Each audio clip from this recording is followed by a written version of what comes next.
Hello everyone. हमारे last video में हमने कॉन्ट्रैक्ट एक्ट के सेक्शन 15 से लेकर 19A तक के देखा था, जिसमें कोअर्सन, अनड्यू इन्फ्लुएंस और फ्रॉड को डिफाइन किया गया था और उनके वॉइडेबिलिटी के बारे में बात की गई थी। हमारे आज के वीडियो में हम सेक्शन 20 से लेकर सेक्शन 25 तक के देखेंगे, जिसमें मिस्टेक के बारे में बात की गई है और साथ ही कंसिडरेशन और ऑब्जेक्ट के लीगैलिटी पे बात की गई है। सबसे पहले देखते हैं सेक्शन 20। ये बोलता है agreement void where both parties are under mistake as to the matter of fact. मतलब एग्रीमेंट वॉइड होगा जहाँ पे दोनों ही पार्टीज किसी मैटर ऑफ फैक्ट के बारे में भूल में है, मिस्टेक में है। Where both the parties to an agreement are under a mistake as to a matter of fact essential to the agreement is void. इसका मतलब यह है कि जहाँ दोनों ही पार्टी किसी इसेंशियल फैक्ट के बारे में, मैटर ऑफ फैक्ट की किसी इसेंशियल चीज़ के बारे में मिस्टेक में है, मतलब भूल में है, तो वो एग्रीमेंट वॉइड होगा। इस सेक्शन के इलस्ट्रेशन में ही एक एग्जांपल दिया हुआ है कि एक व्यक्ति ने दूसरे व्यक्ति से एक स्पेसिफिक अमुक घोड़े को खरीदने के लिए करार किया, लेकिन जब वो करार किया जा रहा था उस वक्त वो घोड़ा मर चुका था, लेकिन दोनों ही पार्टीज़ को इस बारे में पता नहीं था। अब चूंकि वो घोड़ा स्पेसिफिक उस घोड़े को खरीदने और बेचने की बात हुई थी, तो मतलब वह एक इसेंशियल मैटर ऑफ फैक्ट है और दोनों ही पार्टी को इस बारे में पता नहीं था, मतलब दोनों ही पार्टीज अंडर मिस्टेक थी, भूल में थी, इसलिए वो एग्रीमेंट वॉइड होगा। इसी सेक्शन में एक्सप्लेनेशन क्लॉज है जो बोलता है an erroneous opinion as to the value of the thing which forms the subject matter of the agreement is not to be deemed a mistake as to the matter of fact. इसका मतलब यह है कि कोई भी ऐसी चीज़ जो subject matter का हिस्सा है, उसके वैल्यू, उसकी कीमत के बारे में कोई गलत ओपिनियन, कोई गलत जानकारी ये नहीं कहलाएगी कि वो mistake as to the matter of fact थी।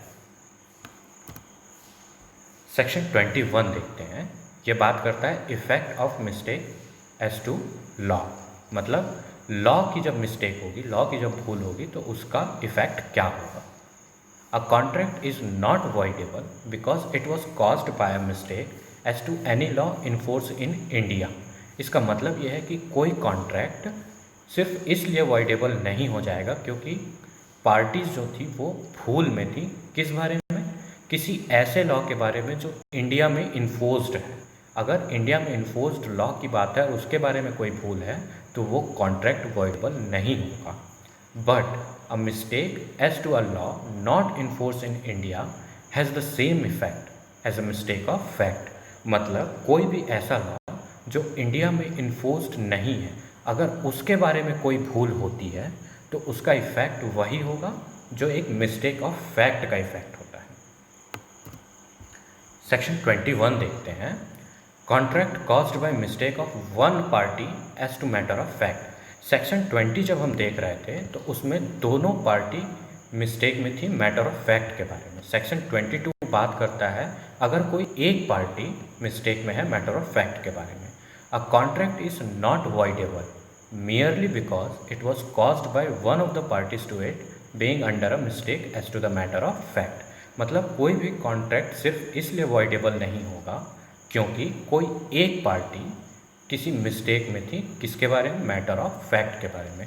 अगर दोनों पार्टीज मिस्टेक में है मैटर ऑफ फैक्ट के बारे में और वो मैटर इसेंशियल है तो वो वॉइड होगा, लेकिन अगर कोई एक पार्टी है तो वो वॉइडेबल नहीं होगा।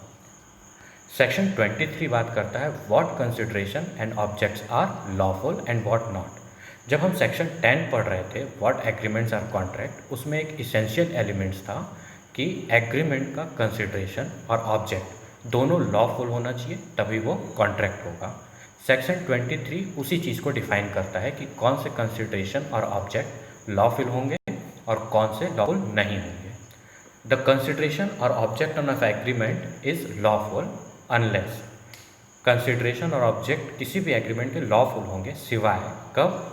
जब वो फॉरबिडन बाय लॉ है, मतलब लॉ के द्वारा उसको निषिद्ध किया गया है, या फिर is of a nature that if permitted it would defeat the provisions of any law.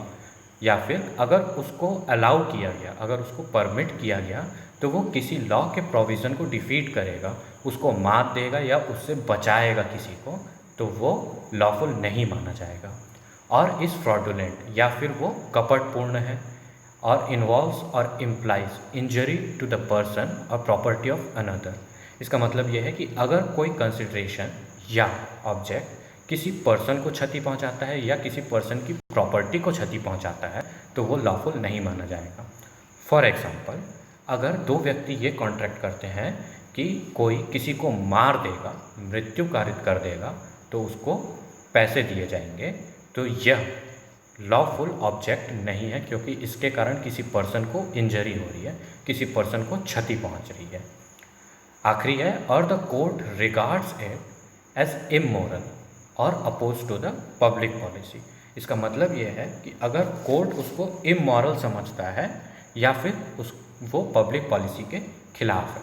For example, एक व्यक्ति दूसरे व्यक्ति के साथ करार करता है कि तुम अगर किसी चौराहे पर किसी भगवान की फ़ोटो को फाड़ दोगे तो मैं तुम्हें इतने रुपए दूंगा, तो ये ऑब्जेक्ट अनलॉफुल है, क्योंकि ये पब्लिक पॉलिसी के अगेंस्ट है।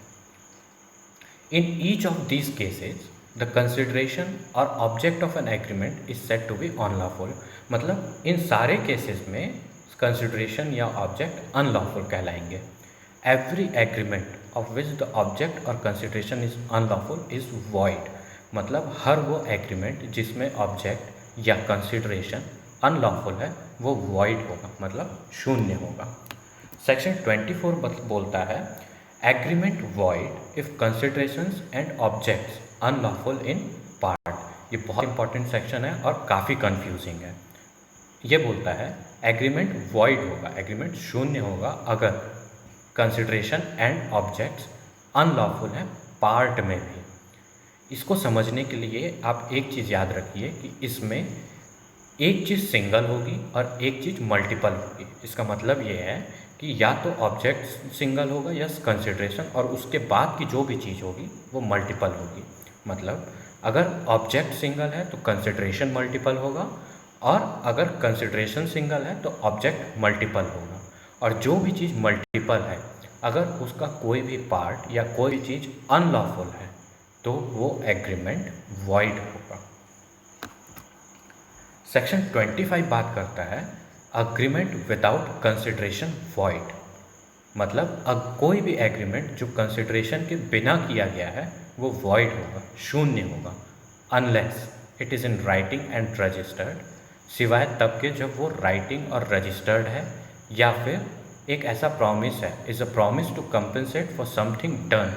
ऐसा प्रॉमिस है कंपनसेट करने का, किस चीज़ के लिए, किसी ऐसे कार्य के लिए जो पहले कर दिया गया है। और is a promise to pay a debt barred by limitation law, या फिर एक प्रॉमिस है किस के लिए, किसी ऐसे डेट के बारे में कि जो लिमिटेशन लॉ के द्वारा बार्ड है, जिसको रोक दिया गया है, उसके रीपेमेंट के लिए वो प्रॉमिस किया गया है, तो वो वॉइड नहीं होगा। An agreement made without consideration is void unless first it is expressed in writing and registered under the law for the time being in force for the registration of the document।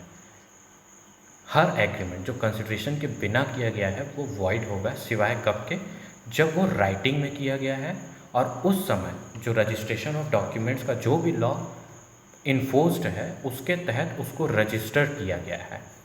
And is made on account of natural love and affection between parties standing in a near relation to each other.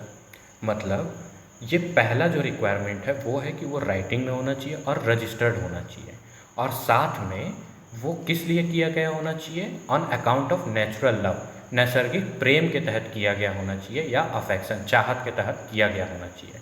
किनके बीच, between parties standing in a near relation, जो करीबी रिश्ते में लगते हों उनके बीच में किया गया है, तभी वो वैलिड एग्रीमेंट होगा, कॉन्ट्रैक्ट होगा। मतलब कोई भी दो पार्टी जो नियर रिलेशन में है, एक लव एंड अफेक्शन की रिलेशनशिप में है, वो अगर चाहे तो बिना कंसिडरेशन के एक एग्रीमेंट कर सकती है, और उस एग्रीमेंट का रिटन में होना ज़रूरी है और साथ में उसका रजिस्टर्ड होना ज़रूरी है। दूसरा जो क्लॉज है वो ये बोलता है, it is a promise to compensate wholly और in part a person who has already voluntarily done something for the promiser or something which the promiser was legally compellable to do। मतलब अगर वो promise है किस चीज़ के लिए, compensate करने के लिए, चाहे वो फुली कंपेंसेट करने के लिए हो या किसी एक पार्ट में कंपेंसेट करने के लिए हो, किस पर्सन को, उस पर्सन को जिसने खुद अपनी मर्जी से कोई ऐसा कार्य किया हो और प्रॉमिसर को उस कार्य के लिए कंपेल किया जा सकता हो कि वो इस कार्य के लिए कंपेंसेट करे। अगर ऐसा कोई प्रॉमिस है तो वो विदाउट कंसिडरेशन भी वैलिड होगा और वो एग्रीमेंट कॉन्ट्रैक्ट कहलाएगा। सब क्लॉज 3 बोलता है, it is a promise made in writing and signed by the person to be charged therewith or by his agent generally or specially authorised in that behalf to pay wholly और in part a debt of which the creditor might have enforced payment but for the law for the limitation of suit। इसको समझने के लिए बहुत ध्यान देने की ज़रूरत है।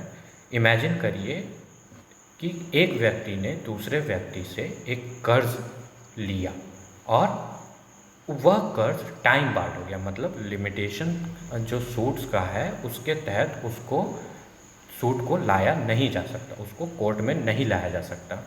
तो क्रेडिटर अगर चाहे, अगर उसको कोई ऐसा प्रॉमिस किया जाता है, किसके द्वारा, उस व्यक्ति के द्वारा जिसने वो कर्ज लिया है, राइटिंग में अगर वो प्रॉमिस कर रहा है और साइन करता है कि मैं ये पेमेंट करूँगा, ये जो कर्ज है उसकी वापस पेमेंट मैं करूँगा, भले ही वो लिमिटेशन ऑफ सूट्स के तहत बार्ड है, तो ऐसा एग्रीमेंट कॉन्ट्रैक्ट कहलाएगा, वो वैलिड होगा। In any of these cases such an agreement is a contract. मतलब ऊपर जो 3 केसेस दिए हुए हैं उन केसेस में एग्रीमेंट कॉन्ट्रैक्ट होगा, भले ही वो कंसिडरेशन के बिना किया गया हो। इसी में एक्सप्लेनेशन दिए हुए हैं। तो पहला एक्सप्लेनेशन है, nothing in this section shall affect the validity as between the donor and donee of any gift actually made. इस सेक्शन में दी हुई कोई भी बात किसी गिफ्ट डीड को अफेक्ट नहीं करेगी, उसकी वैलिडिटी को अफेक्ट नहीं करेगी जो डोनर और डोनी के बीच हो गई है। एक्सप्लेनेशन 2 बोलता है, an agreement to which the consent of the promisor is freely given is not void merely because the consideration is inadequate. मतलब कोई ऐसा एग्रीमेंट जिसमें प्रॉमिसर की कंसेंट फ्री थी, फ्रीली दी गई थी, वो केवल इस कारण वॉइड, इस कारण शून्य नहीं हो जाएगा क्योंकि जो कंसिडरेशन है वो इनएडिक्वेट है या अपर्याप्त है, केवल इस वजह से वो एग्रीमेंट शून्य नहीं होगा। But the inadequacy of the consideration may be taken into account by the court in determining the question whether the consent of the promiser was freely given. इसका मतलब यह है कि जब कभी भी कोर्ट के सामने यह प्रश्न आएगा कि क्या प्रॉमिसर की जो कंसेंट थी वो फ्रीली दी गई थी, क्या वो फ्री कंसेंट थी, तब वो इनएडिक्वेसी मतलब जो अपर्याप्तता है कंसिडरेशन की, उसको कोर्ट गणना में ले सकता है, वो उसको अकाउंट में ले सकता है। Thank you.